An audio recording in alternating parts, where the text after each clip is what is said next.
हमें किसी के ऊपर कमेंट नहीं करना है, हमें उनको समझाना है और सुधारना है। हमारी बहुत सी बहनें, जैसे कि हमारे अभी भाई लोग ने, कई लोगों ने बताया कि वो लोग अपने घर में इस तरह के कर्मकांड करती हैं, उन महिलाओं को निकालना जो उसमें डूबी हुई हैं, उनके अंदर जो उनके अंदर डर बैठा हुआ है, सबसे पहले हमें उन्हें निकालना होगा। जब वो पूजा पाठ करती हैं, उनके मन में ये भय होता है कि अगर हमने यह कार्य नहीं किया तो कहीं ऐसा ना हो कि हमारे कुछ अनिष्ट हो जाए। कुछ लोगों को हमने निकाला, उसको हमने निकालने का प्रयास किया और उसके बाद उन्होंने निकली भी उनमें से, लेकिन उनके साथ कुछ ऐसी घटना हो गई कि उनमें अंदर फिर से ये भय बैठ गया कि शायद हमने यह कार्य नहीं किया था, उसकी वजह से ये चीज हो गया। लेकिन मैं ऐसे लोगों को समझाना चाहती हूँ कि आप दिल से मजबूत होइए। अभी हमारे तमाम भाइयों ने बताया कि संविधान की वजह से हमें सब कुछ मिला है। हम 33 करोड़ देवी देवताओं को तो पहले भी हम पूजते आ रहे थे, तो तब तो हमको हक अधिकार नहीं मिला। किसी भाई हमें किसी देवी देवता ने क्या हमें अच्छा खाने को दे दिया, हमें पढ़ने को दे दिया, हमें मानवीय को अधिकार दे दिया? हमें कुछ भी नहीं मिला। हमें सब कुछ मिला है बाबा साहब डॉक्टर भीमराव अंबेडकर के संविधान की वजह से मिला है। और बेसिकली सबसे ज्यादा तो महिलाओं को सोचना चाहिए कि अगर ये महिला जान जाए कि अगर बाबा साहब नहीं होते तो वो पैर की जूती आज भी होती ना, आज मैं यहाँ बोल रही होती ना, हम लोग यहाँ बैठ के सुन रहे होते। सोचने बात है कि हम महिलाओं को किसी भी तरह का कानूनी या अधिकार नहीं था, ना शिक्षा का, ना सामाजिक, ना मानवीय। भाई हम तो सोचते हैं पहले अपने बहुजन समाज को तो छोड़ दो, जो जिसको हम लोग सवर्ण समाज कहते हैं, उनकी महिलाओं भी शूद्रों की तरह थी, उनको भी कोई अधिकार नहीं मिला था। मिला तो हमें बाबा साहब डॉक्टर अम्बेडकर के सिद्धांत की वजह से मिला है ना। तो हमें जितने हम यहाँ बहनें इकट्ठा हो रही हैं, हमारा ये दायित्व बनता है, हमारे जितने भाई हैं यहाँ पर उनका दायित्व बनता है कि वो जो है, ये नैतिक जिम्मेदारी है हम लोगों की।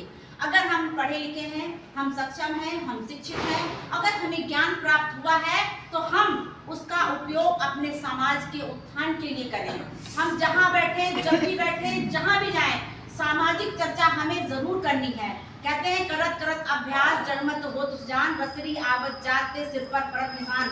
अगर हम प्रतिदिन अगर चर्चा करेंगे तो ऐसा नहीं कि हमारे समाज के अंदर सुधार नहीं आएगा। जो बहन नहीं मान रही है वो नहीं मानेगी। जब हम उसके बार बार उसी जगह पे हम चोट करते जाएंगे तो किसी न किसी दिन तो उस पर निशान पड़ेगा ही ना। हमारी बहुत सी बहनें इस चीज में पड़ी हुई थी, संगठन में जोड़ने के पश्चात उन्होंने उसका पूरा परित्याग कर दिया। वाकई मैं कहती हूँ, हमारा जो संगठन है भारतीय समन्वय संगठन, वो गांव-गांव जा रहा है।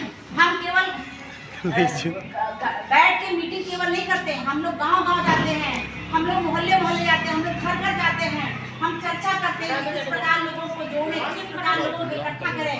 हम ये चाहते हैं कि हम सामाजिक क्रांति की गति को इतना तेज करना चाहते हैं कि जिस दिन हम आवाज निकालें तो वहाँ हमारे विधानसभा के पास हमारी लाखों की संख्या हमारी वहाँ इकट्ठा होगी। भाई ये समय जो है, ये मनुवादी जो है, ऐसे हमारे समाज को बर्बाद कर रहे हैं जो हम लोग सोच भी नहीं पा सकते हैं।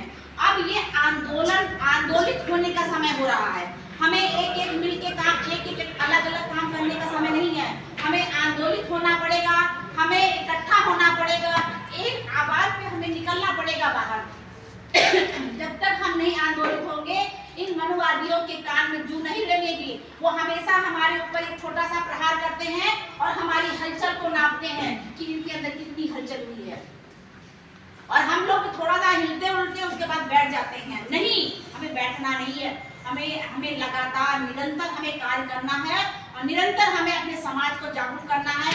हम तो ये चाहते हैं अपने समाज के जितने लोग इकट्ठे हैं, लखनऊ के आस-पास जो हमारे जितने भी जिले हैं, जहाँ से हम ज्यादा से ज्यादा संख्या में गाँव से लोगों को इकट्ठा कर सकते हैं, हमें जाना चाहिए। जब भी हमें समय मिले, 15 दिन में, 20 दिन में हम गाँव में जाएं, हम मोहल्ले में जाएं, हम चर्चा करें, उनको बताएं, हमें समझाएं कि जो हमारे हक और अधिकार को खत्म किया जा रहा है, तमाम तरह के हमारे खिलाफ षड्यंत्र किए जा रहे हैं हमारे समाज के लोग के लिए। अभी पहले एससी समाज को बर्बाद किया गया, फिर ओबीसी को बर्बाद किया जा रहा है। किस प्रकार हमारे हक और अधिकार को रौंदा जा रहा है, तो हम किस प्रकार आंदोलित होके एक आवाज पर हम बाहर निकले, और जब हम सड़कों पर उतरेंगे तो मनुवादी जो सत्ता में बैठे हैं, इनकी चूल्हे हिला देंगे। और चूल्हे तभी हम हिला सकते हैं जब हम अपने समाज के लोगों को आंदोलित कर पाएंगे। हम आंदोलित अभी नहीं कर पा रहे हैं, जब हमें जाना है वहां पर, हम लोग निकले वहां पर, हम अगर हम सक्षम हो गए तो हम ये नहीं कि हम खा रहे हैं, बैठ रहे हैं, आराम रह रहे, भाई ठंडा हो रहा, अभी बारिश हो रही है, नहीं। हमें निकलना होगा, हमें गांव की तरफ लोग जाना होगा। हमारे समाज के जो लोग पीछे छूट गए हैं उनको हमें अपने साथ लेकर आना होगा। अभी मैं बता रही हूँ, हमारे समाज में एक है लक्ष्य कमांडर श्रवण रावत, ये बछनामा के शिवगढ़ साइड में रहते हैं। वाकई में मैं उस कमांडर की मैं जितनी मैं तारीफ करूं वो कम है। वो ऑटो रिक्शा चलाता है और अपने ऑटो रिक्शे में लक्ष्य का झंडा लगा के चलते हैं, और जिस गांव में भी जाता है वो उस गांव में जाके अपने बहुजन समाज के महापुरुषों के इतिहास को बताते हैं। अभी 4-5 दिन पहले की मैं बात करूं, कम से कम वो 7 गांव में जाके मीटिंग करके 7 गांव में अपने बहुजन समाज के बारे में उन्होंने चर्चा किया, वहां कैलेंडर बांटा और लोगों को जागरूक किया। सोचिए, वो एक रिक्शा ऑटो रिक्शा चलाने वाला व्यक्ति, उसके अंदर इतना जुझारूपन हो सकता है, उसके अंदर इतने क्रांतिकारी विचार होते हैं, तो क्या हम लोग यहाँ बैठ के आराम कर सकते हैं? हमें शर्म आनी चाहिए, हमें इस चीज के लिए कि हाँ, हम क्यों नहीं निकलते हैं, रोज निकल के अपने समाज के लोग को जागृत करते हैं। और हमको क्या है, हम हमारे समाज का सबसे बड़ी कमी ये है कि हमारे समाज में जो जितने उच्च पद पे चला जा रहा है उतना ही वो निरंकुश होता चला आ रहा है। बहुत ही गिने चुने लोग हैं जो सामाजिक चर्चा में आना चाहते हैं और अपने समाज के उत्थान को करना चाहते हैं। जितने जो क्लास 1 अधिकारी, क्लास 2 ऑफिसर्स होते हैं, वो लोग इस तरफ से बिल्कुल ही निरंकुश हो गए हैं। और उनको तो विशेष तौर से जानने की चीज थी कि भाई अगर हम सक्षम हैं तो हम क्यों ना निकल के लाएं, हम अपने उस पैसे का इस्तेमाल, हम उसने ओहदे का इस्तेमाल अपने समाज के उत्थान के लिए करें।